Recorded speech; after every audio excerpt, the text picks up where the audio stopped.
সুপ্রিয় হবিগঞ্জবাসী, প্রাকৃতিক সম্পদে ভরপুর অপরিন্ত সম্ভাবনায় হবিগঞ্জ জেলার বিভিন্ন উন্নয়নমূলক কর্মসূচি বাস্তবায়িত হচ্ছে। এই সকল কর্মসূচি প্রধানত অবকাঠামো, শিক্ষা, স্বাস্থ্য, কৃষি এবং সামাজিক সুকেন্দ্রিক। হবিগঞ্জ জেলার বিভিন্ন রাস্তা, সেতু এবং সড়ক অবকাঠামো উন্নয়ন করা হচ্ছে। আপনারা লক্ষ্য করে থাকবেন, ইতিমধ্যে ঢাকা সিলেট হাইওয়ের যে 6 লেন প্রকল্পটা এটা দৃশ্যমান হতে শুরু করেছে। শহরের অভ্যন্তরের প্রধান সড়কগুলো প্রশস্ত করার কাজ শুরু করা হয়েছে। শিক্ষার মান উন্নয়নের জন্য নতুন স্কুল কলেজ নির্মাণ এবং বিদ্যমান শিক্ষা প্রতিষ্ঠান উন্নয়নের কাজ চলছে।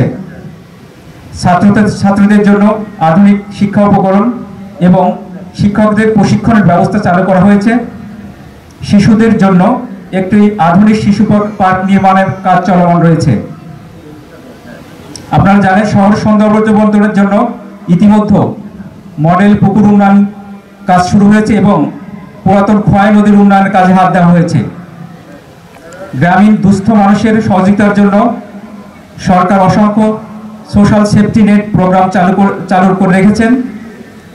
ভূমি ব্যবস্থাপনা ডিজিটাইজেশন, অনলাইনে ভূমি উন্নয়ন কর আদায়, অনলাইনের মাধ্যমে জমির খতিয়ান প্রদান, ই-মিউটেশন, ই-পাসপোর্ট, অনলাইনের মাধ্যমে পুলিশ ভেরিফিকেশন, অনলাইনের মাধ্যমে জন্ম মৃত্যু নিবন্ধন, ই-টেন্ডারিং সহ নানা উদ্ভাবনী উদ্যোগের মাধ্যমে হবিগঞ্জ জেলার পর্যায়ের বিভিন্ন দপ্তরসমূহ তাদের সেবা সাধারণ মানুষের দোরগোড়ায় পৌঁছে দিচ্ছে। হবিগঞ্জ জেলার শিক্ষার অগ্রযাত্রাকে গতিশীল করতে হবিগঞ্জ কৃষি বিশ্ববিদ্যালয়ের স্থায়ী ক্যাম্পাস নির্মাণের স্থান চূড়ান্ত করা হয়েছে এবং হবিগঞ্জ মেডিকেল কলেজের বিষয়ে স্থানীয় নাগরিকদের চাওয়া পাওয়ার বিষয়টি প্রতিনিয়ত সরকারকে অবহিত করা হচ্ছে। প্রিয় হবিগঞ্জবাসী,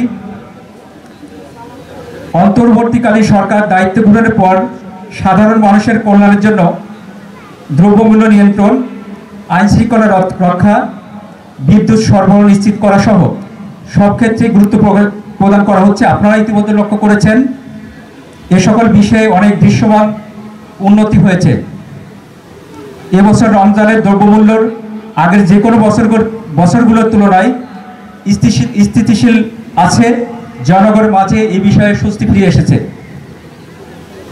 প্রিয় হবিগঞ্জবাসী, বর্তমান বাংলাদেশের সবচেয়ে বড় সমস্যা দুর্নীতি আর দুর্নীতিগ্রস্ত মানুষ। দুর্নীতি সকল উন্নয়নের জন্য বাধা হয়ে দাঁড়াচ্ছে। আমাদের দেশকে উন্নত করতে হলে দুর্নীতি ও বৈষম্যের বিরুদ্ধে লড়াই করতে হবে। দারিদ্র্য, অশিক্ষা এবং কুসংস্কারের শৃঙ্খল ভেঙে আমাদের এগিয়ে যেতে হবে। আমি বিশ্বাস করি, আমরা যদি প্রত্যেককে নিজের অবস্থানে থেকে দেশকে ভালোবেসে দায়িত্ব পালন করি, তাহলে আমাদের দেশ অবশ্যই এগিয়ে যাবে এবং আমাদের স্বাধীনতার সফল ও অর্থবহ হবে। পরিশেষে রাষ্ট্রীয় কুচকাওয়াজ অনুষ্ঠানে আয়োজনের সাথে সংশ্লিষ্ট সকলকে ও অংশগ্রহণী সকল ব্যক্তি প্রতিষ্ঠানকে আমি ধন্যবাদ ও কৃতজ্ঞ জানাচ্ছি।